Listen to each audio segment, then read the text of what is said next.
This is the Kettle River venture, as the brand new facilities appeared shortly after the completion of an impressive fast-track construction project that transformed this site into a state-of-the-art gold mill in a matter of only 441 calendar days.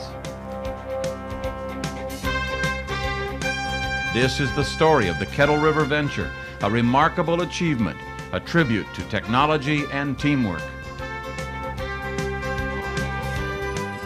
The Kettle River venture is a joint venture of Echo Bay Exploration Incorporated and Crown Resources Corporation and is operated by Echo Bay Minerals. The project began with the approval of funding in November of 1988, and from that moment on, with speed, safety, and remarkable precision, this 1,500-ton-per-day plant was erected in a fast-track construction environment managed by Echo Bay Capital Projects Group. The ambitious undertaking required a prime contractor with a strong record of reliability and performance. The Industrial Company Incorporated received the contract award. This company had previously worked with Echo Bay on another project with favorable results. Kilbourne engineers were selected to handle the mill site engineering, while SS&R engineers concentrated on substations and transmission lines. Golder Associates designed the tailings pond and provides engineering and geochemical services for underground mine development. The Kettle River venture is located in northeastern Washington, about 35 miles south of the Canadian border, near the town of Republic. The site is surrounded by the Colville National Forest and is situated at an elevation of 3,200 feet. The mill is supplied with ore from two mines, the Overlook, approximately 1.5 miles northeast of the mill site, and the Kettle, located about a mile west of Curlew, Washington, and approximately 21 miles from the mill site.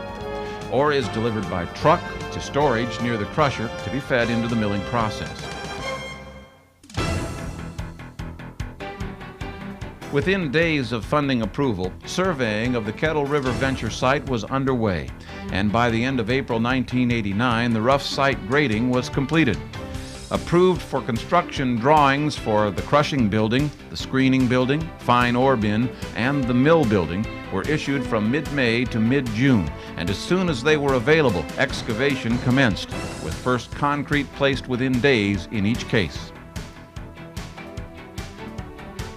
Foundations for these structures were completed in an average of 15 days. A delay in the delivery of structural steel set the project back for a time in late July, but all time loss was recovered in the weeks that followed.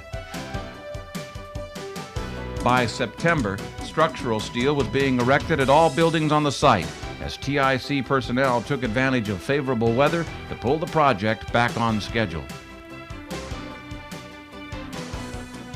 The overhead crane was set in the crushing building on October 17, 1989, and within a month, the crushing building was fully operational. The fine ore bin, started on May 18, 1989, had the concrete foundation finished and steel bin plate work underway by mid-July. The superstructure was installed in October, and the facility was fully operational on November 20th. Within the same period, work on the exterior sheeting of the screening building was underway. On November 20th, the screening building was ready for operation, right along with the crushing building and the fine ore bin.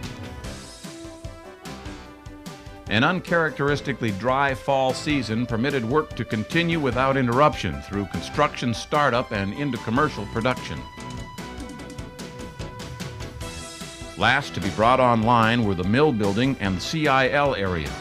Begun around the 1st of May, first ball mill foundation concrete was placed on June 7th, followed by first rod mill foundation concrete placed a week later. All mill shells were erected by August 7th, allowing remaining concrete slabs and foundations to be completed. Steel erection for the mill building was begun in early September and completed by the end of October.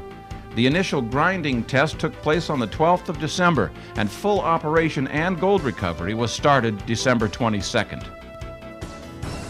Excavation of the CIL area began around mid-June, with the first foundation concrete placed on July 5th. By mid-July, CIL tank fabrication had begun, with the pre-aeration tank fabrication started a month later. All tank fabrication was completed by October 2nd. Pipe installation started in the last week of October, with a full slurry flow underway on December 13th. By Christmas 1989, the Kettle River venture was virtually complete. Mill startup began a mere 390 calendar days from project funding. A thumbnail sketch of this energetic fast-track construction project reveals some impressive statistics. Fully automated crushing was possible only 164 days from placement of the first concrete on the crusher building site, a mere 367 days from project funding. The mill was started, as mentioned, only 390 days after funding for the project was approved. The first gold pour took place only 441 calendar days from project funding, a remarkable accomplishment. At the height of the construction project, 225 workers were on the job. Peak manpower, including engineering personnel on the project, reached 268. Despite the brisk construction pace, the Kettle River venture had an impressive safety record. The project accident severity rating was only 4% of the national average. The lost time accident frequency rating was only 1/10 of the national average, a tribute to the skill, competence, and teamwork of TIC, subcontractors, and the project management.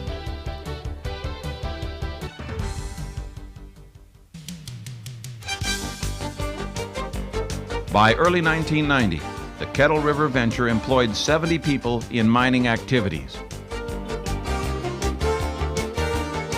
80 people are employed in the mill and mill support activities. And an additional 30 are employed in administrative functions, for a total of 180 employees. Ore supplies will come exclusively from the Overlook mine for the initial operation. Thereafter, the Curlew mine will supply 300 tons per day, while the Overlook will provide approximately 1,200 tons per day. Though the initial plant capacity is 1,500 tons per day, the Kettle River venture is designed to be readily expandable to 2,000 tons per day in the future. The Kettle River venture is an example of cooperation and exceptional coordination between project management, design engineers, operations personnel, and contractors, involving hundreds of dedicated people.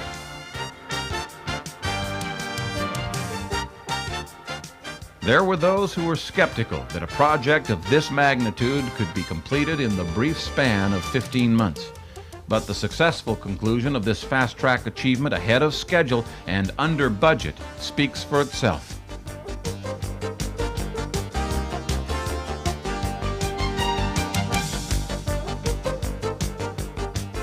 The Kettle River venture, a state-of-the-art gold mill facility, brought online in short order in the mountains of northeastern Washington through a well-coordinated, fast-track construction effort, is now in operation under the direction of Echo Bay Minerals.